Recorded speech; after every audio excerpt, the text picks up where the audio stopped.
Today I'm going to show you how we change the oil on our Kubota RTV 900. Now it's probably going to be the same thing if you have a any kind of Kubota RTV, so you know this is a good reference of what you need to do when you're changing your oil. Now first thing what we need to do is we need to run the Kubota for a couple minutes and let that oil get a little bit hot. So I ran it for about 5 minutes, then I shut it off. Of course, do it outdoors or with the garage doors open. But then what we need to do is, I already did it, is I took the jack and I raised it up just a little bit, just so the oil will run more out of the oil pan a little bit faster. So before you shut it off, you want to raise up your bed, because we're going to be accessing the back or the engine from the bed. So make sure it's raised up.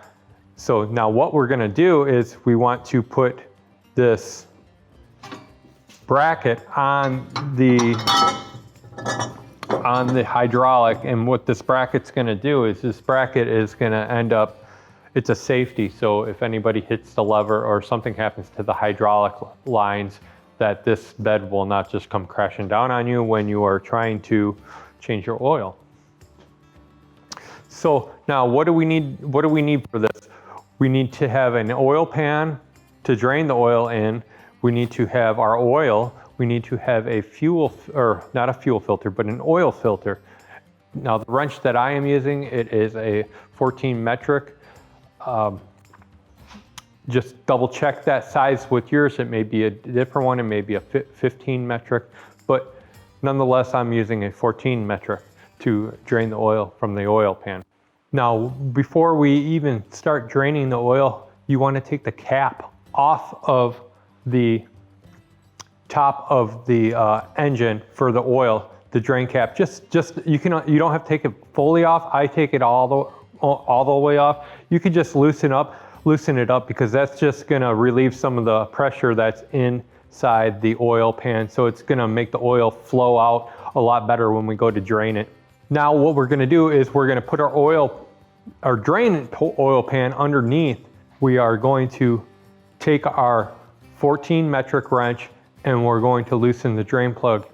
Now when we take out the drain plug, watch out, because there is a small washer that is on the drain plug too. As you can see, it falls off into the oil pan. So I have to make sure I put that back on when I tighten up the drain plug before I add new oil, else your drain plug will probably leak.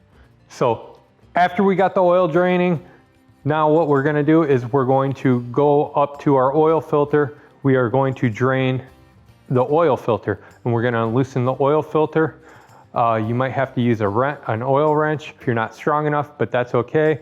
You just unloosen it, pull it out, and just make sure you don't spill any oil anywhere. It's easy to pull out. So now that we have everything in the system drained for oil, we're going to replace our oil plug. Like I said, we're going to make sure that washer is on that oil plug.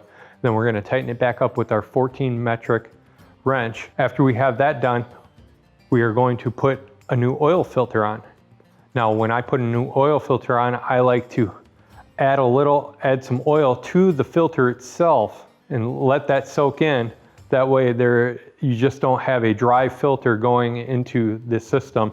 The filter already has oil in it. Then just take your finger and just rub around the seal of the oil filter with new oil, just so it gives it a little bit of lubrication to seal up a lot better. Put the new oil filter on. We're just going to easily tighten it on. You just want to snug it, hand snug it. You don't want to use oil filter wrench to really tighten it on. You just want to snug it on. The pressure inside the engine, when the engine kicks on, it's going to pressurize that oil filter to seal up. So all you got to do is hand snug it. Now it's time to add the oil.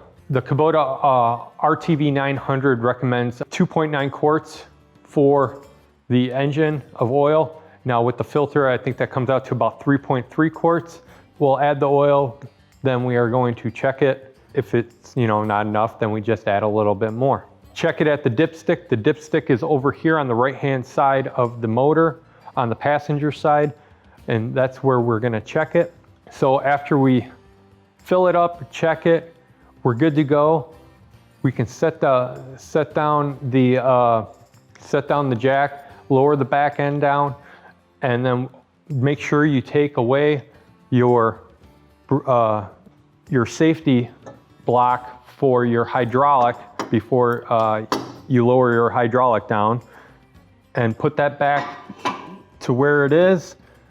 And if you want to, I always, after I get done changing the oil, I take my air compressor and I clean out the undercarriage of the UTV. I blow it out and get all that dust out of there and kind of clean it up. Since I already got it up, I'm just gonna clean it up a little bit anyways. If this video helped you give you any value, hit the like button down below. If you have any comments, comment down below too. And if you're not subscribed, subscribe and do so right now. Right now, guys, come on. I'm Philip Bridges, and I will see you on the next one.